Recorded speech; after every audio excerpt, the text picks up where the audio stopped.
Hello and welcome to this Conversations on Groong episode. In 2024, when Americans and the America First base voted Donald Trump back into the White House, one of the key promises was that of peace. But just months in, Trump bombed many Iranian nuclear sites, empty ones, and declared a ceasefire on Truth Social, complete with a photo op blitz. Tonight, we dig into the so-called 12-day war, the goals behind it, and whether MAGA is quietly embracing war as part of the platform. We'll also look at Israel's role, Congress's silence, and what it all means for Iran and the United States, the region, and the future of multipolarity. To discuss how we keep going around in circles, in a moment we're going to be joined by retired Lieutenant Colonel Karen Kwiatkowski, a U.S. Air Force officer who also served in the Pentagon as well as various roles in the NSA, the National Security Agency. But before we get into it, Trump says that bombing Iran is part of making America great again. We say it's time to make analysis great again. Competent, interesting analysis. While some MAGA influencers are busy justifying a brand new forever war, we're over here asking the real questions, bringing you the voices that mainstream media won't. So if you're tired of the spin and want more honest, critical conversations like this, hit that button on Apple Podcasts and Spotify and subscribe to us wherever you listen to us, actually. And if you can spare a few bucks not already pledged to Lockheed Martin, why not give it to us? podcast.groong.org/donate. And your support will help keep us going and help keep spreading the message. Now on with the show. Lieutenant Colonel Karen Kwiatkowski, welcome back to the Groong podcast. Well, thanks for having me. I appreciate it. Great to have you. Yeah, great to have you back, Lieutenant Colonel. So let's begin with trying to make sense of what's happening in the ceasefire.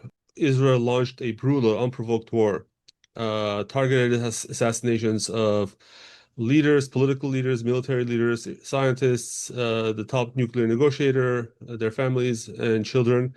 And there was even talk about assassinating Ayatollah Khamenei, who is the spiritual leader of Iran, and talks about regime change. Even Trump joined into that discussion. And on June 18, the United States ordered strikes on Iranian nuclear research sites. And days later, Trump declared a ceasefire on Truth Social and praised both sides and followed up with a flood of selfies. The ceasefire was set for 9 p.m. on Monday, Pacific time. And there seem to have been a few violations, but so far it's holding. Will the ceasefire hold, in your opinion? Why is Trump so confident? He did say it will last forever. I don't think it would last forever. That would be very interesting to see that, because Israel is notorious. I mean, probably the most notorious nation on the planet in violating ceasefires. I mean, they usually violate them immediately before they start and right after they start, consistently, and then sporadically thereafter. I mean, Lebanon, South Lebanon is a beautiful example. Not beautiful, but that's to use a Trump word. It's a beautiful example of how Israel behaves. And it really behaves in a way that we would have to say literally is lawless. It is a lawless state. It does not care anything for international convention, moral convention, and it's open about this. I mean, you know, the Mossad's view: rise up and kill first. You know, this attitude, which is very different than the evolution of how nation states would go to war, at least from the European tradition. Now, that's not to say that war is not brutal and all these rules are violated when countries go to war, but Israel has made an art out of violating the norms of war, and they take advantage of it because they claim to be, you know, they claim in the Western world, like to the United States, Israel is considered the only democracy in the Middle East, which is ludicrous, but that is their claim. They repeat that frequently. I don't know if they believe it or not, but they repeat that frequently. And they also consider themselves and say very repeatedly in the Western audience that they are the vanguard of the West in the Middle East, that they are the defenders of Western values. And of course, that cannot be true. It cannot be true in the way that they conduct themselves, because and unfortunately, the U.S. actually, in this respect, we've become more like Israel. The way, in particular, the things that led up to the strike that Trump authorized and celebrated after the fact. You know, he lied to the media, he lied to his own people, he lied to the world, he lied to other nation, you know, the global leaders of the world who are watching this with great concern. And he lied to them. He lied to the Iranians in the sense that the sixth meeting was scheduled for the day after or the day and a half after these strikes were made. He also celebrated the fact on Truth Social and on Twitter or X, he celebrated the fact that the very people he had been negotiating with, Israel had slaughtered.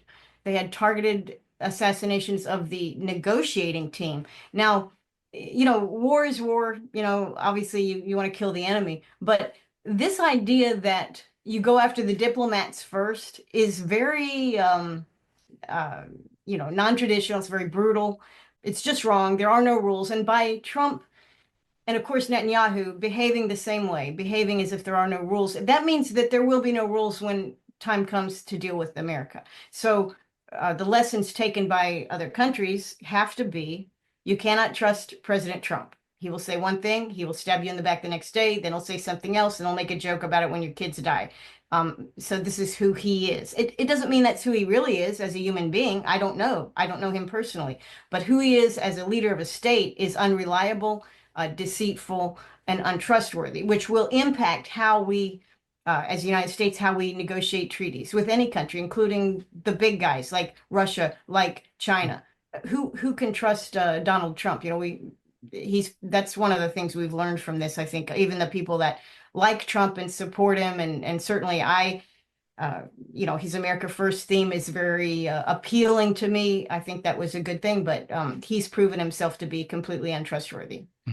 So what were the larger goals? Because you know, we heard terms like total surrender, you know, and now it seems you know, we heard regime change, and now it seems like I think Karen Leavitt said that we are pursuing a path of negotiations with Iran. And yeah, what was achieved? Who won this conflict? Oh yeah. Well, I think who won was Iran. Iran won because Iran has way more friends now than it did before. Iran's the people are united around the leadership, around the state. They may be unhappy with many aspects of the state, but when you attack a government, especially in an unprovoked manner, in a brutal manner, in an unfair manner, and your country then responds in a manner that was cheered by probably 90% of the world's population. I mean, every time a missile got through in Israel, the global South and most of the rest of the world was cheering that. They were cheering it. Now, so that is a huge win for Iran. Did they take their hits? Yes, they did. They're an extremely large country with a very large population, 90-something million people they have, and the number of deaths that they took were much smaller in proportion than the deaths and damage done to Israel, which is far, far smaller. Now, from the Israeli perspective, they could say we're far, far smaller, but we did a lot of damage. But it is a militarized Spartan state. You know, everything in Israel is oriented around the military. It is a military construct, and of course, it's not self-supporting. It is supported by the United States completely. If we had, in fact, I think one of the big aspects of the ceasefire and why Israel is, at least so far in the few days that have passed since the ceasefire has been in place, have honored it or seem to have honored it, is because they are out of weapons. They have pretty much gone into their stash of defensive air weapons, replacement parts. Those F-35s, they've used F-35s, and every hour you use an F-35 is several hours of maintenance and parts, and all that is provided. The software comes out of Nevada and an Air Force base there. There's parts that have to be shipped from the United States and from Europe and other places. So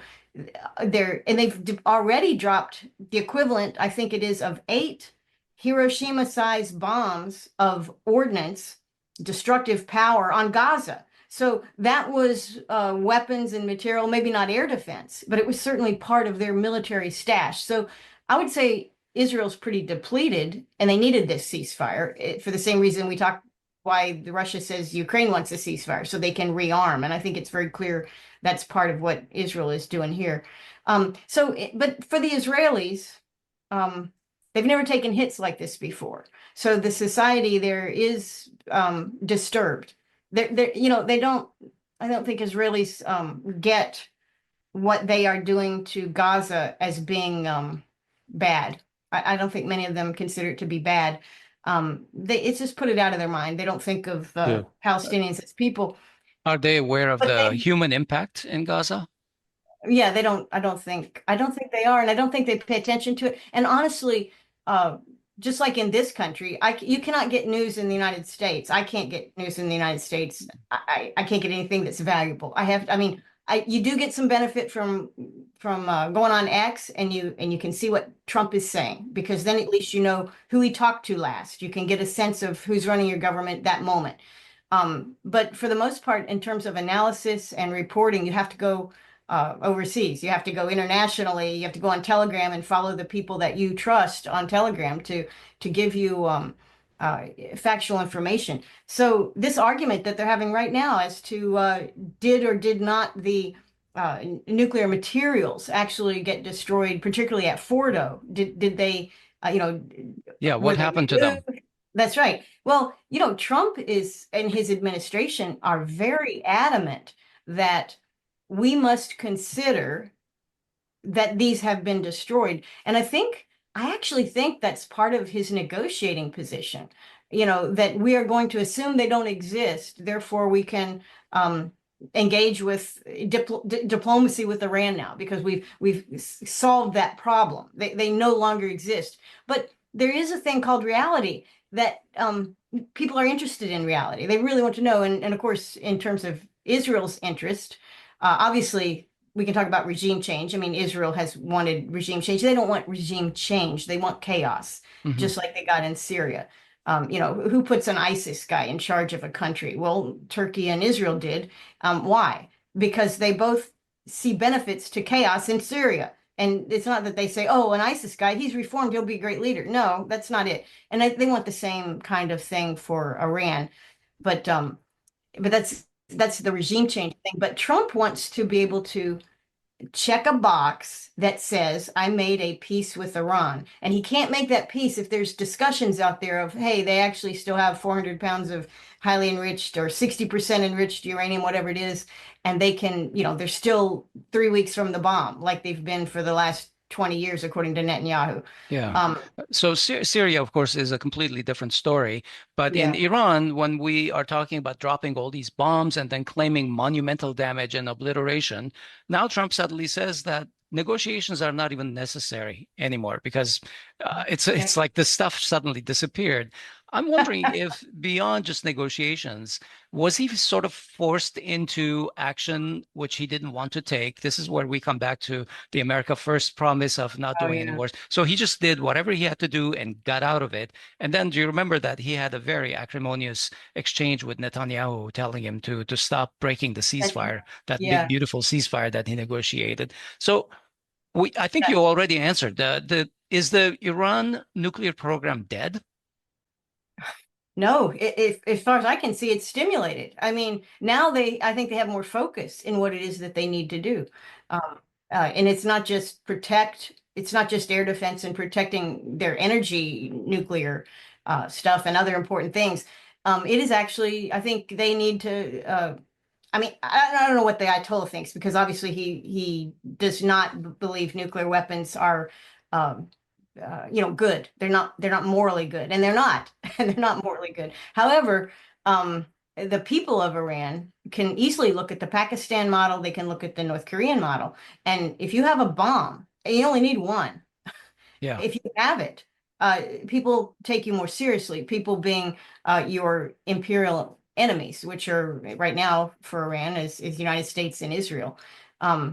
So I think it's going to be accelerated. I think they've learned how this works. They immediately arrested a number of Mossad agents in the country, which was a big part of the success here, was the infiltration of Iranian, not just society, but Iranian government, with people that are working for the Mossad or spying for the United States or particularly Israel. And they are, you can't go back to where it was before.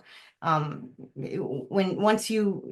way that Israel conducted itself with this, and the way the United States pretty much weighed in and did a demonstrative, long range flight of the B-2. This is all, it's all like for show, but once you show that, now we say, okay, so that's how you want to play. We will play a different way now. We will respond differently. It's just like with the example with the Ukrainians with the drones that had been pre-positioned. Once that happens, you learn, and once you learn, it becomes more difficult to repeat that. Karen, you gave the examples of Pakistan and North Korea, and I'll bring another example, that of Israel, where hundreds of nuclear bombs haven't given them any peace. I mean, it hasn't helped them not get bombed or anything. So I think the Iranians should take an example from that. Yeah, that's true. The Israeli bombs are interesting because they know who has actually. I mean, the United States was attacked on 9/11, let's say, a terrorist attack. You can have a nuclear weapon and be attacked with terrorist attacks. Many countries that have nuclear, Russia has received numerous terrorist attacks in their history, and they've had the bomb. So the asymmetric warfare can continue. So I don't consider the types of attacks that Israel has faced as really dependent on their nuclear thing, because it's, what are they going to do? You're going to drop a nuclear bomb on Gaza because Hamas went and stole your people? No, they effectively have destroyed Gaza, but they don't want the nuclear contamination to blow back on their own territory. So, Israel has started many fights. Having nuclear weapons, I think it's a huge threat factor for them. But really, it has protected them in some ways, because they haven't really been attacked. But then you have to say, well, how much of that is American support? The fact that America will always play ball, will always come to bat for Israel, always have its back. There is that. But really, Israel's a special case. It's in a militarized country, a militarized society, and and I think it was harmed. I think it was harmed greatly by this 12-day war. And why did it have to be a 12-day war? I mean, it's almost like he had thought the name up before he even sent the B-2s over there or whatever. But the 12-day war, the damage done, I mean, Israel shut down media and banned its own people from doing any video or recording of damage to Israel. We know the damage was done to Israel, and they're in denial that it was. And plus the societal impact, the Israelis are frightened. The images, stuff that we did see of Israelis in shelters and then locking the door so that there are people that clean their floors, and the immigrants that wanted to go in the no, this is just Jewish shelters. The way that they behaved, very cowardly, and I think that reveals a great deal, both to themselves as people, because when you're scared, you're reacting emotionally or whatever. But after you think about it, you realize, I was a real coward. This country isn't what I believed it to be. And also, you would think they would blame Netanyahu after the fact, as they look at the buildings that have been damaged and the structures and the cost of rebuilding the things in Israel that need to be rebuilt. Yeah. Well, now there's growing consensus that maybe the nuclear program was not the target itself. Maybe regime change was the ultimate goal, and Israel tried to drag the United States in. We went kicking and screaming for a minimum bombing and a declared victory. Would regime change be possible without boots on the ground? Can you do an aerial carpet bombing and expect regime change to happen? No, it doesn't happen. And we tried to do that. Didn't we do that in Vietnam? I thought we did that. And it didn't work very well. And we ended up leaving. And the thing that we wanted to prevent, I mean, immediately, as if a hand was being pulled out of the water, immediately was transformed into exactly what we had tried to prevent for, I don't know, 10 or 12 years of involvement in Vietnam. So the track record on, well, also me being in the Air Force, I'm very aware that if you talk to Air Force people, they think they can bomb their way into anything and they can make it all happen. And then you talk to the Army and Navy and they explain to you how that's not going to happen. It doesn't make any difference. But, that's impossible. That's why I use the word demonstrative. I hate to use the word performative, but a demonstrative strike. We have a B-2. It can fly 6,000 miles and drop 2 bunker busters on a target and then get away. And that's after 10 days of Israeli destruction of the air defense, right? Mm-hmm. And a heads up to the Iranians that we were doing it, pretty much. I mean, so that's so we have this. That's to show something. You cannot. That's almost a political act, even though it is a murderous and a barbaric act. It's a political act. Yeah. So Israel obviously is not going to put the troops to invade Iran. There's absolutely no way. I sure hope the United States is not going to do it. I don't want to see American boys putting their lives for something stupid like this. So I was wondering exactly where boots from would come from, because Azerbaijan, which is a very strategic ally for Israel, and Turkey have been holding constant military exercises right on the border, the southern borders of Armenia. And Armenians like to think that this is aimed at them because they're trying to get an extraterritorial corridor through Armenia. But the timing of all these, I was a little suspicious. I don't want to assume a lot of things. But is it possible that these military exercises were timed to take possible advantage of a window of opportunity, geopolitical opportunity, to grab territories either from Armenia, or also provide the boots on the ground, Turkish boots on the ground inside Iran to effect regime change? Well, that's a great. It's possible. It is possible, because there aren't any troops anywhere else, and Turkey has a massive army, and I guess Azerbaijan is able to field a massive army. The thing that causes me to hesitate on thinking that regime change wasn't, not for Israelis. Israeli may have a regime change plan, but the idea, the Shah's son popped up. I guess he's been living in the United States. I don't know. Nobody hears anything about him forever. And all of a sudden he pops up like Ahmad Chalabi, did for Iraq. Here's this guy. But at least Chalabi had a government in exile of some sort on paper. The Pakistani response to the Shah's grandkid was hilarious, I thought. Oh, yeah. Hovik, can you remind me what it was? They told him to shut up. I mean, it was not as nice, but I have to go back and find the tweet. I can't recite it right now. That did not show seriousness in a real typical American-led regime change, because we would like to, I think if it was an American regime change, we have many examples of how we like to do that. The color revolutions, but the USAID money, things like that, all the preparation that's done, the diplomatic insiders in our country who push and manipulate in order to get political support for regime change. That usually goes on years in advance. And I know Chalabi was working with the Project for New American Century and those people long before we invaded Iraq. So I didn't see, I saw them pulling the Shah's grandson or son or whoever it is. I saw them kind of yanking him to the fore and quickly discarding him. But he had absolutely no internal support in Iran, none at all, and would be, that would just be literally impossible. There's no legitimacy. No legitimacy whatsoever. And so that doesn't seem like a typical American regime change program. That seems like something they pulled up to say, oh, well, if the Ayatollah goes or if the president is killed, we can, we'll put this guy in. It's like, what? You have no facility or ability to put a guy like that in, or any other person for that matter. Well, again, the people that make our decisions in Washington, they take all their information on the Middle East from Israel. Whatever the Mossad tells them, they believe that. They don't do any of their own independent research. I don't know if you saw the Tucker Carlson interview of Ted Cruz. Yeah. Did you see that? Ted's like an idiot. I mean, here he is, a senator, and he's been a senator for many, many years, and certainly he's done media interviews, right? I mean, I would think he ran for president. He's done interviews, and yet he was incredibly unprepared to answer questions about a country he's demanding war with, because he was one of the ones demanding war.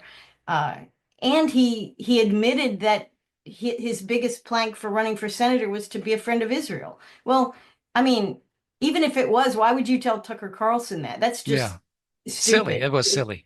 It was silly, yeah. And so, but I think really the reason Cruz did that is because he hangs out with a bunch of people, other congressmen, politicians, diplomats, people that work in government, and funders. He hangs with these people who all believe the same thing he does. So he's never questioned about this. It's never a factor that you don't know anything. You just have a chessboard, a global chessboard, and you can move pieces from here to there and make it happen, which the U.S. has been accused of doing. But to do it so ignorantly, again,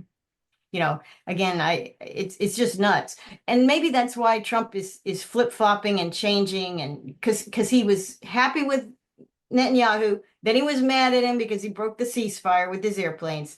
And he said, bring those airplanes back like he's in charge of Israel.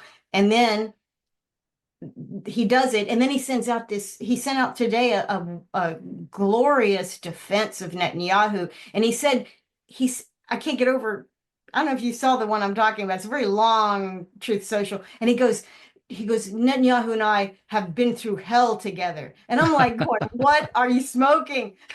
This is just unbelievable. His idea of this relationship. And as I read through the whole entire thing, I almost thought it was so over the top. I almost thought it was on purpose to actually show Netanyahu as really big time trouble legally.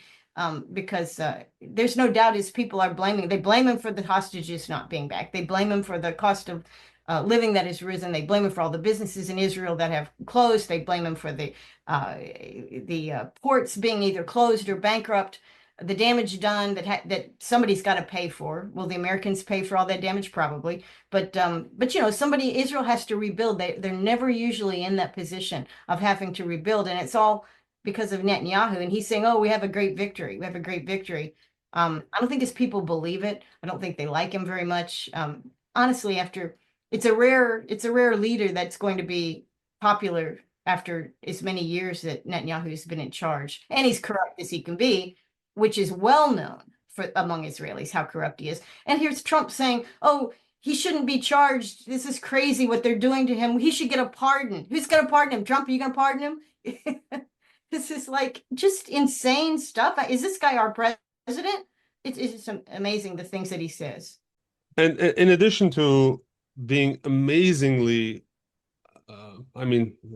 eye-opening, that letter is basically intervention in internal affairs of a foreign country. But Trump would not know that. It's okay. I guess he didn't learn that in school. But going back to Netanyahu, this was entirely his war. From beginning to end, he was responsible for it. Do you think that his political future, there's a lot of noise that, he's going to be prosecuted as soon as he's out of government and so forth. But how serious of a blow is this to his political future? And like, I would think that if someone is a serious war criminal like that, and if he dragged my country into war, I would want him out immediately. But do you think there's sufficient? Well, he's still convicted by the ICC, as far as I know, right? Yeah. So is it? But do you think there's still sufficient support in Israel for Netanyahu, and that's why he's in power? Or what are your thoughts about the internal societal support for Netanyahu in Israel? Well, so I don't know exactly, but I thought the government would collapse under the argument about the Hasidic, or not the Hasidic, the traditional Jews, that their children go to school instead of serving in the IDF. I guess it's 10 or 15% of the population. And these guys generally are giving, they're allowed not to serve in the IDF. And so they're running out of soldiers. People are getting, the IDF soldiers themselves, some of them have been disturbed by what they've done, and they don't want to do it anymore, just like soldiers everywhere, right? Mm-hmm. And so I thought the government was going to dissolve, and at the last minute they kept together. I don't know what deal was cut between this faction and that faction, but they came together. And I think, and I was a little bit disappointed, because I thought, well, shouldn't the people of Israel, don't they deserve a better leader or whatever? And I think that politically, the people in Israel are so besieged propaganda-wise that they are put upon people, that they never do anything wrong. They never start wars. It's always other people that do this to them. And they're always defending themselves against this horde of Arabs and other people who hate them and want to destroy them. I think that they are kind of like in a wartime mode all the time. And during wartime, and Netanyahu has leveraged this very well, but during wartime, you rarely change horses. You keep with that one leader. And Netanyahu has worked that wonderfully for the past 20 years. I mean, it's one crisis to another, to another, to another. And, Israelis are not happy about October 7th, right? I mean, that was preventable. They had warnings about that. It looks very much to many Israelis that whole thing never should have happened. Never should have happened. Why did it happen? Well, it happened because Netanyahu needed it to happen. Okay. He is only useful as a wartime or crisis president at this point in his career. Yeah, I think he's going to die in office is what I think. And I don't think he's going to get assassinated. I think he'll become ill at some point with whatever he's got, or it will be communicated that way. You're thinking Ariel Sharon type retirement?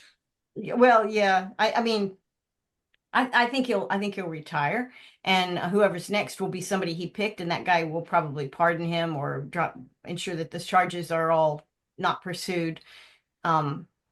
This is how corrupt politicians end for the most part. They don't, we the people, we think, oh, we should find out the corruption and the bad people should be punished, right? We think that. It doesn't happen. And this is something that the MAGA movement has seen firsthand, because when Trump ran the second time, as well as the first time, I mean, he did this the very first time, and this is very typical of what happens in in our democracies, if you want to call them democracies. When he beat Hillary, and Hillary had done some bad things and lied and Russia stuff, they wanted to put Hillary, put her on trial right after the election. But immediately Trump, as soon as he was elected the first time, he forgave her. He said, look, it's politics. I get it. Don't worry about it. It's no big deal. And he didn't prosecute her. And some people are obsessed with Hillary and they wanted her to really be punished. And he didn't do that. And then this time, there were a whole range of evildoers influencing our government, not just the deep state, but, the Epstein situation. There was, the auto pen for Biden, and all the people that covered for Biden, and just every little bit of things that caused Trump to be elected because he ran against these things. What has been done?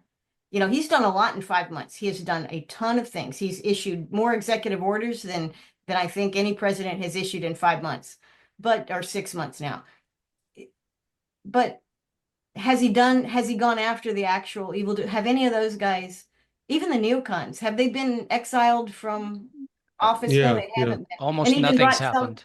Almost nothing has happened. And he recently, he fired Mike Waltz from the National Security Council, and just that was a month or so ago. And then just last week or the week before, he fired some of the people he had brought in that were Mossad agents for all intents and purposes. They worked for Israel, not America. And they were on the NSC. And he got rid of those guys too later. So it's like he's got a few things, he's moving them around. But overall, there is no clear pattern that Trump is exhibiting to hold the guilty responsible. And that is something he was elected on, because his movement is a populist movement. And like all populist movements, they're about justice. They're about whatever is perceived to be just. And we, the people, wanted other people in government who had done bad things to be punished. And they haven't been. Yeah. He's proven to be just like all the other previous presidents. His style is very different. His qualifications are different, but his output is much the same.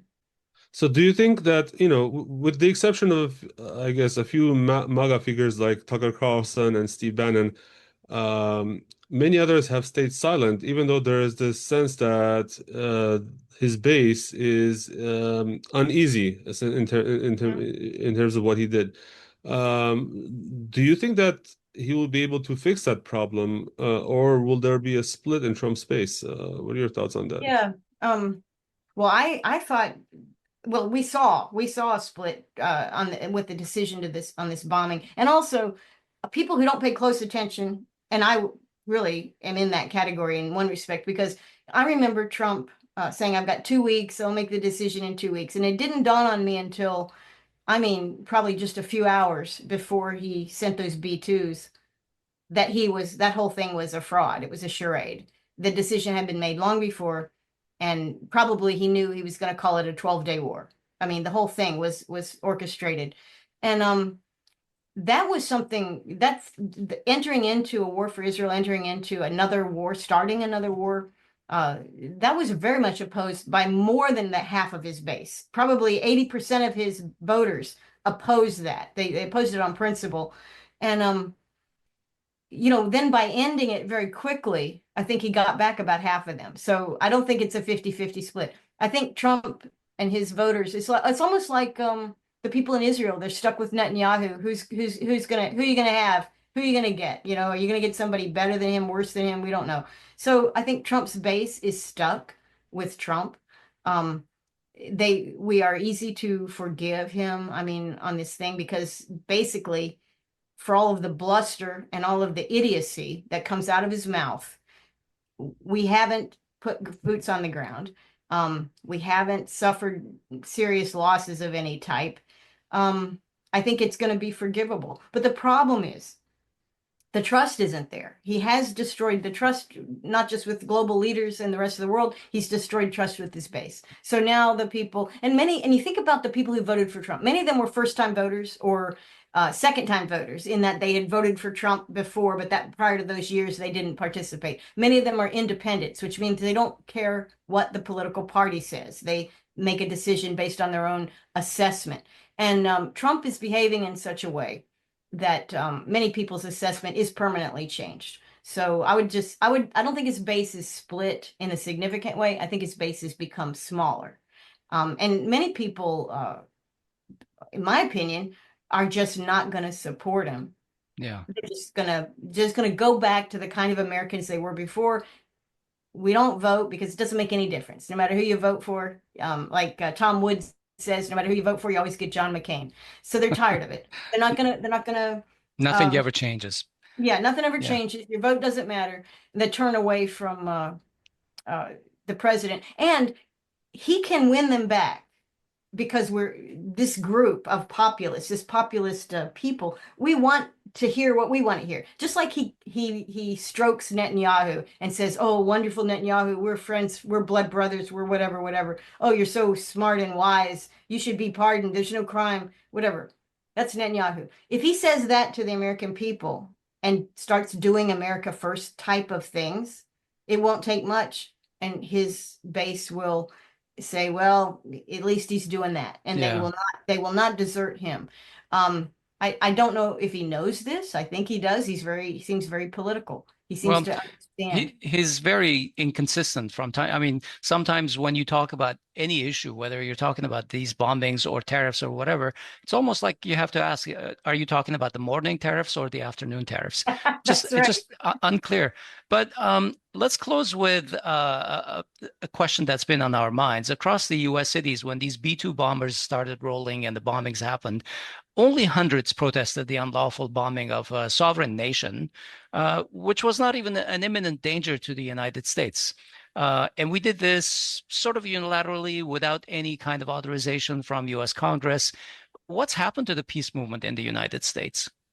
And not to mention, Lieutenant Colonel, you famously, left your position and blew the whistle because of that war. So there were a lot of conscientious objectors in the U.S. I mean, there were other people like you, but Yourself in the ranks, yeah. yeah. Yeah. I don't see a peace movement in this country. I don't see a peace movement. What we have, and I don't think we're a fascist state. I don't believe that. I'm not a critic of America, like I'm not on the left criticizing Donald Trump as being a dictator, but I'm a constitutionalist to some extent. I mean, I would like to be one, but our Constitution is nothing. Okay, it is a piece of paper that no one knows what's in it and no one cares what's in it. And if you ask people today, 75% of the people think the government gives us our rights. We are so oriented towards the state, we might as well be a fascist country. And I'm not calling Trump a fascist. You know, the label of fascist is usually thrown about by people who don't even know what fascism is. Mhm. But you know, fascism is when the state is integrated in every aspect of your lives, and industry is controlled by the state. Check, we have that in this country. The people are tightly integrated into the state. And we have that in this country. And then you have a propaganda state and a surveillance state, both of which are burgeoning. They're growing in the United States. Not as bad as in Germany, like, or in some of the European countries.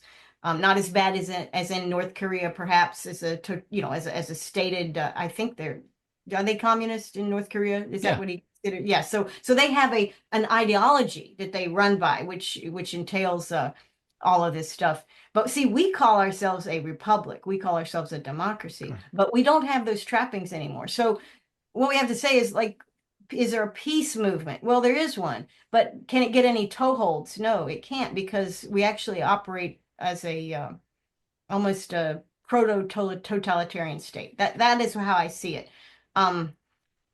You know, there are calls out of Washington to arrest reporters for reporting that it's possible that Trump did not eliminate the nuclear materials in Fort Hours or these other places, Natanz or whatever. To arrest the reporters for saying that, okay? And yet we proudly talk about our First Amendment rights, but nobody knows what that means. Yeah. And there's no the Congress. There is a problem with that. The Congress is owned by AIPAC. So when anything that comes to Israel, anything relating to Israel, they vote as Israel demands that they vote, not what the people do. And it's almost like, how are you going to fight that? You know, we don't have a lobby. The populists don't have a lobby. That's why they elected Trump. Trump was supposed to be their guy in Washington to stand up for their interests, because the Congress clearly doesn't do it, and they know that. It's the least popular entity in the United States is the U.S. Congress. I mean, I think that's like 17% approval rating. So we're a country that says we're one thing, but really we are proto-totalitarian empire in decline. So that's what we're dealing with. Mm-hmm. So was there a peace movement in the Roman Empire when it declined? No, but people left at the margins. People stopped supporting the declining state. People left. And I think that's what we see. I think that's what we see here. Yeah. Well, and on this note of caution and warning from you, I think we want to leave our listeners and viewers. And thank you for your time, Lieutenant Colonel. Well, thank you so much. We hope you can come back again in the future. Absolutely. Thank you very much. Okay. Bye-bye. Bye. That's our show today, folks. We recorded it on June 26, 2025. We've been talking with Lieutenant Colonel Karen Kwiatkowski. She is retired from the U.S. Air Force with assignments that included duties as a Pentagon desk officer and various roles at the NSA, the National Security Agency. For more information on her and also us, go to the show notes, podcasts.groong.org/episode number. Don't forget to check us out on Spotify and Apple Podcasts. Not only does it help us, but it also, ensures us that you will be able to get our content on those platforms.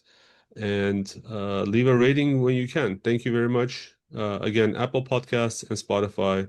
Okay, I'll plug my favorite in, Substack. Do it on Substack also. Groong.substack.com. That's right. I'm Asbed Bedrossian in Los Angeles. And I'm Hovik Manucharyan in Los Angeles. We'll talk to you soon. Bye-bye.